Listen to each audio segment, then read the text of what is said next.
Hello po! Merry Christmas! Happy New Year na pala. Happy New Year! First day vlog. Ay, hindi pala. Hindi pala ito first day. Ayan. Ito po, i-vlog yung mga on-hand ko ngayon. Ang mga on-hand ko ngayon, ito. Japan Jewelry. Japan Gold. Ayan. Japan Gold Jewelry. Ayan. I-vlog ko lang yung mga ilan dito. Ayan. Yung mga ilan. Ayan sila. Okay.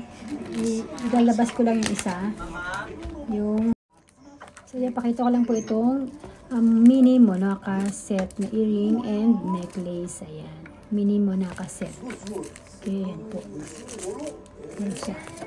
Labasan natin. Ayan, ito po siya. Ayan po ang kanyang. Ito ba? Labas ko na nga para mas kita. Ayan po yung kanyang sample. Sample ng mini Monaca set. Ayan. Kita ba? Mini Monaca set. Earring. Ayan po siya. And then, yung kanya namang ayan, ito na po ang kanyang necklace. Ayan, mini Monaca necklace. Ayan po siya. So, bali po ito, open for layaway na po ito, 3 months, 2 to 3 months for only 38,800 yen. 38,800 yen po siya. 2.6 grams. Ayan, 2.6 grams.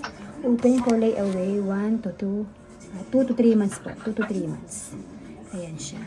Sa mga gusto pong kumuha ng Japan Gold, ayan. Pwede po kayong mag-comment, ayan. Or mag-direct na po kayo sa aking Facebook account. Iko-comment ko po yung Facebook account ko dyan, ha. And then, ito na po ating next item is, this is a cross naman po. Cross pendant set, ayan. Cross pendant set, ayan. Cross. Ito po yung kanyang earring. Ayan ang kanyang earring, mga madam. Ayan po, ha. So, lahat po ng aking on-hand item is, lahat po yan is open for layaway 2 to 3 months po, ha. So, for this one naman po, this is 36,800 yen. Ayan. 36,800 yen. Tapos, this is 2.4 grams. 2.4 grams po. 2.4 grams, mga madam. Ayan. Pag gusto niyo po mag-layaway, ayan, just comment down or diretso na po kayo sa aking Facebook account. Kay Cinderella Abenyo. Ayan. Ayan po.